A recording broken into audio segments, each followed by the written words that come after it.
Welcome everyone, I'm Tanisha and this segment is called What You Reading?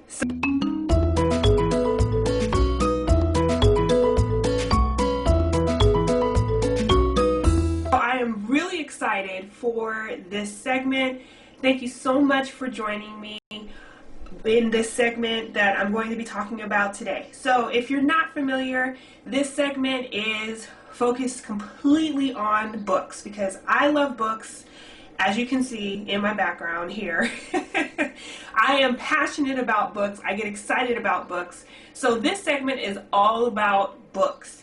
And the book that I'm going to be focusing on for this video is called The Outsider by Stephen King. And I am so excited because this is one of his newer books. I am a Stephen King fan. Stephen King has his own little place back here on my bookshelf, and I even have a little Stephen King pop figure, so I am definitely a fan. So I was really excited for when this book came out. It is also an HBO series as well. Haven't seen the series yet, started with the book first, and then gonna watch the series later. But let's go ahead and just jump right in. I'm really excited to jump in. Like I said, I'm a lover of books.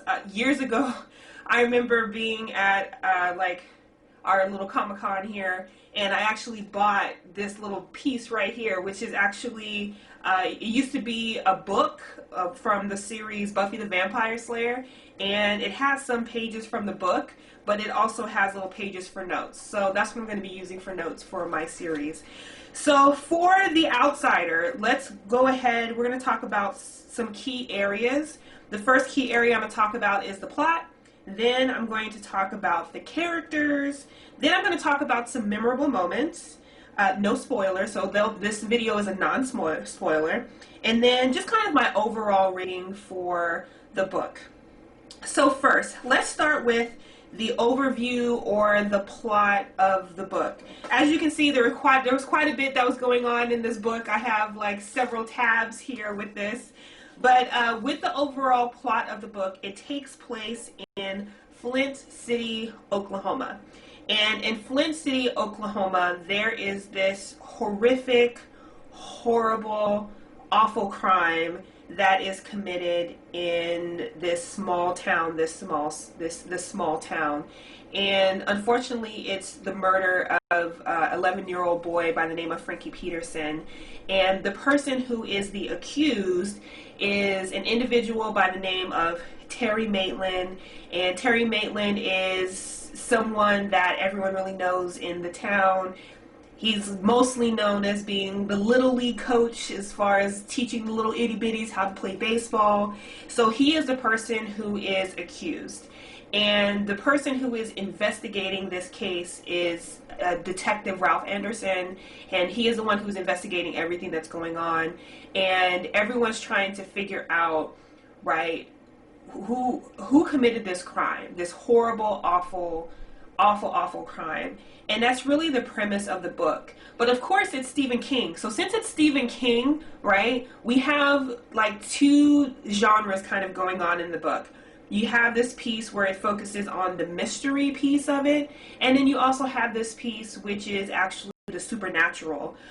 So of course in Stephen King's style, we have to have a little bit of the supernatural mixed in with the natural.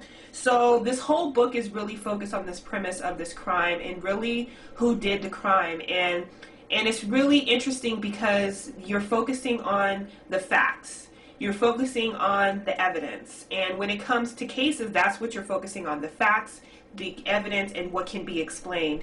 But one of the things that's difficult about the book is that there are certain things that can't be explained at all. And that's kind of where you're really kind of looking into the intrigue. And quite a bit of the first part of the book really focuses on the facts and the evidence and how things aren't lining up and how, you know, rationale and reasoning are telling us that, you know, something's not right here when it comes to who committed this crime.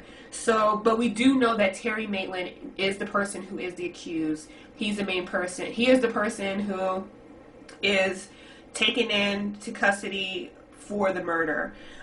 So when it comes to characters, I already mentioned some of the characters in this book. So one of the main characters is, like I said before, Terry Maitland. Terry Maitland is the accused, and it's shocking to the town because he's kind of like a person that people absolutely love, right? He's the little league coach, right? He teaches the itty bitties how to play baseball, and it's shocking for people for him to be connected to this horrific crime.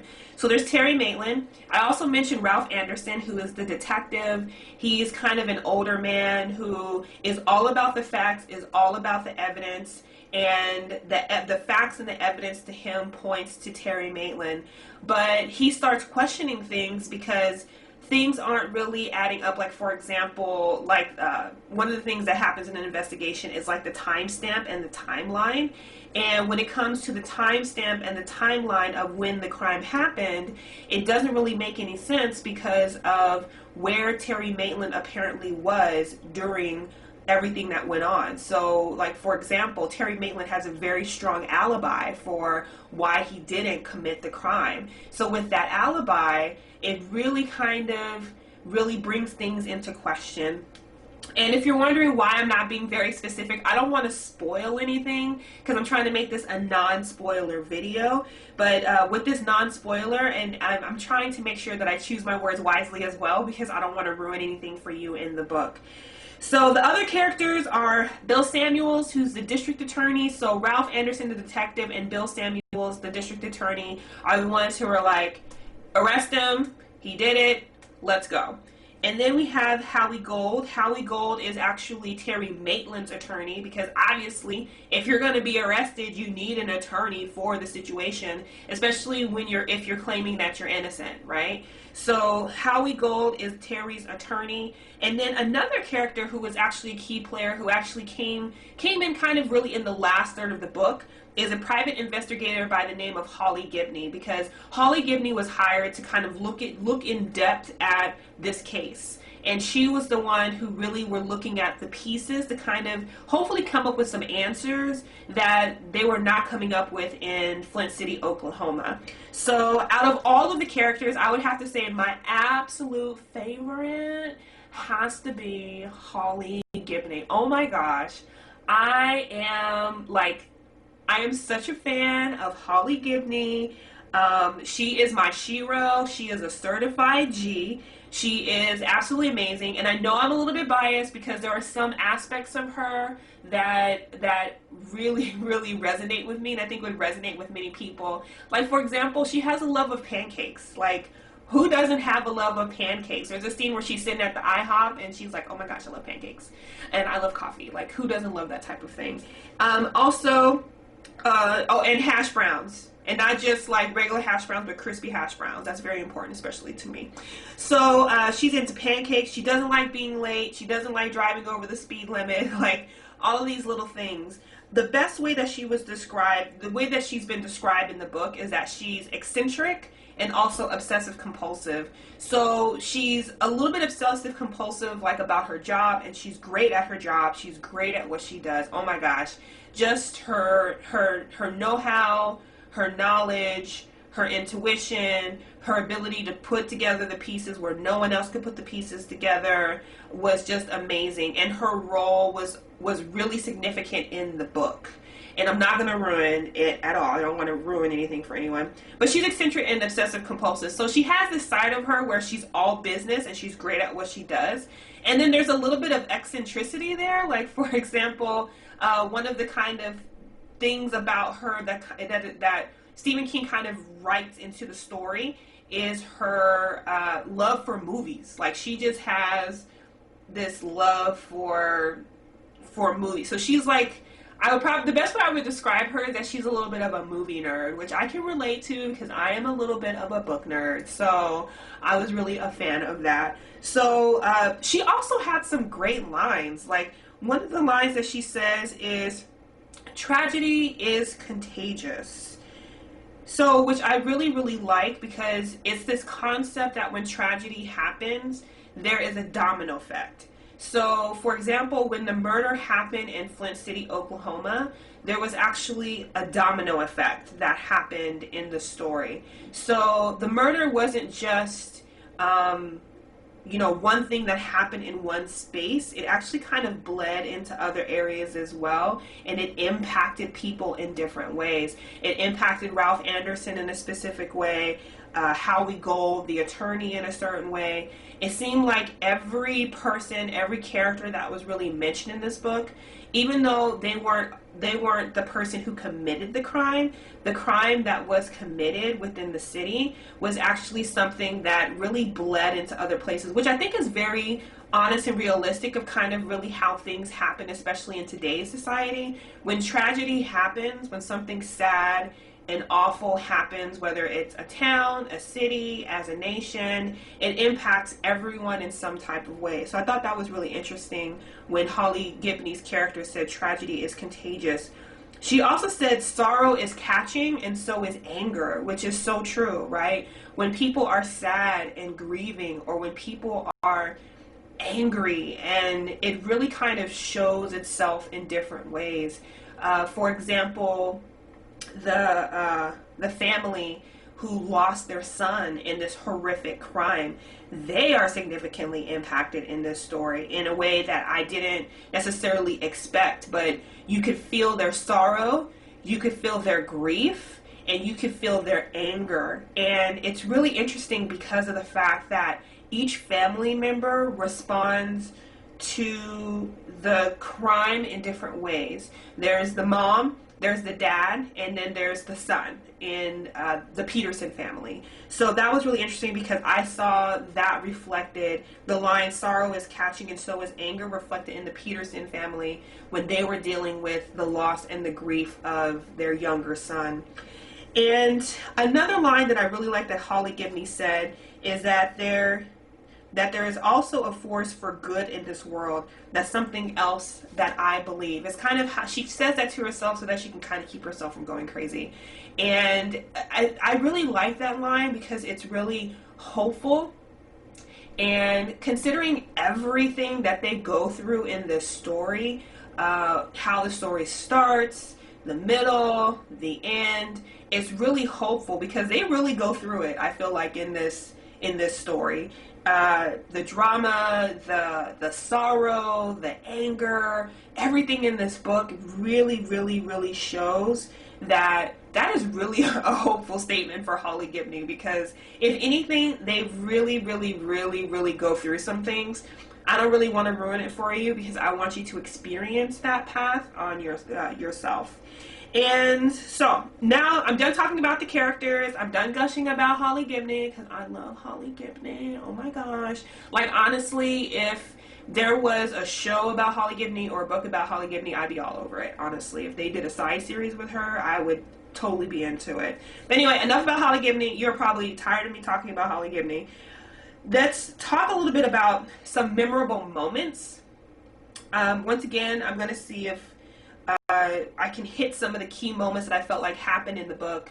One of the key moments is the arrest. Obviously, Terry Maitland is the accused. He's going to get arrested. So I felt like the arrest was significant because of the fact that it happens at the at the very beginning of the book. So as a reader, you're already kind of thrown into what the situation is about to become. And the arrest is a really big deal because of the fact that it's so public. It's so public, and it's not something that's private that happens in Terry Maitland's home. It's something that the whole town can really see and the town can really talk about. So that was really a memorable moment for me.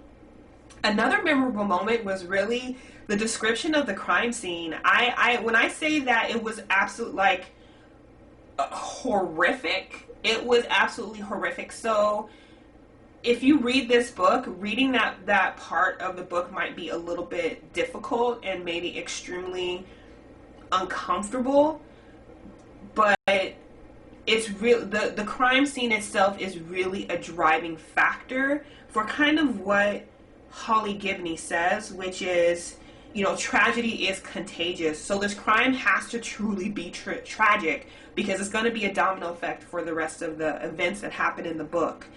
And also what she says about sorrow is catching, and so is anger. Because of this crime, and especially with the way it's described, it's so horrific and so awful that it makes people sad, but it also makes people absolutely angry and infuriated as well. Then there's also another memorable moment is the courthouse. There was a scene at the courthouse where you really got a sense of the anger, right? Like raw anger over this crime, right? Because as a reader, we know that there are some things that are in question when it comes to Terry Maitland being the accused, right? There's certain questions that are brought up throughout the story that makes you wonder, well, did he really do it? But the town and the people who are impacted by this tragedy do not know that information, right? They just know Terry Maitland did it. Like that specifically is the focus. And so the courthouse scene I felt like was really significant. Another significant scene is when they really, towards, I say maybe the last third of the book, they start putting the pieces together. So once they start putting the pieces together, and I don't want to ruin it for the readers, but I felt like that was a significant scene when all of these key players were in a room, and they sat in this room, and they were listening and paying attention to what could potentially be going on with this case. Okay, and then let's see. And another memorable moment is actually, it's more of a memorable section. The most memorable section of this book, I would have to say, is like the last 66 pages of the book, because one of the things that Stephen King is really good about is he's really good about like the slow burn. So before like this section happened, there was like this slow burn, there was this anticipation, there was this suspense. You're reading it and you're like, oh my gosh, what is going to happen when these stories unfold, unravel, when these stories actually collide, like, and then when they collide, like, boom, the stories collide, and then you're just kind of taking on this path of this is happening, that is happening, this is happening, that is happening, oh my gosh, that just happened. Like, like if anything, it's definitely a journey, and Stephen King is so good at that. He's so amazing at that, and I really, really, really appreciated it when it happened, because when it happened, those last 66 pages, I was just like, oh, what happens next? What happens next? What happens next? Oh my gosh, I can't believe that just happened. What happens next? So the last 66 pages of the book I thought were really, really good. So overall, when it comes to this book, I thought it was really good. I thought they did a really good job of kind of really setting this theme of the explainable and the unexplainable. So for example, when you're first presented this story, it's, you know, you're in the throes of this crime that just happened. Someone was just accused. It's being investigated. It involves, you know, the law. It involves a detective. It involves lawyers. All this other stuff. So a lot of it is really focusing on facts and evidence. What do the facts and the evidence say about this situation? But then it kind of jumps into the unexplainable, because this fact does not match with this fact. This piece of evidence does not match with this piece of evidence, right? Or the pieces of evidence do match, but yet because of this fact or that fact over here, it puts it into question. So there's all of these questions as you're reading through it. And overall, I really like this idea of the explainable versus the unexplainable, because there are people who really think and operate in logic and reasoning, and then there are those other people who are like, yeah, I operate in logic and reasoning, but there could be unexplainable matters that are happening here, like the supernatural, which is what Stephen King is awesome about. So overall, my, let's see, rating for this book, I'm gonna do 4 out of 5 stars for this book. I found it to be really enjoyable. I found it to be really engaging. The characters were interesting. The story was interesting. You're constantly asking questions throughout the story, right? The facts, the evidence versus the supernatural. And then it's totally worth it when you're reading this story and those memorable moments start happening. And then there is the reveal of why these things are happening the way that they are. And then when that reveal happens, then that's when other pieces start coming together, and then everything just hits the fan and it just keeps rolling and it keeps going. So if anything, the overall feels that I have for this book is 4 out of 5 stars. So I hope you enjoyed the book. I enjoyed the book. I mean, I am biased because I'm a fan of Stephen King. Everyone else is not a fan of Stephen King, but I am a fan. And I felt like this was a good read. And I'm really looking forward to watching the HBO series. So, yeah. So that's it. Thank you so much for joining me for What You Reading. And I hope you enjoy. And I'm looking forward to seeing you next time. Bye.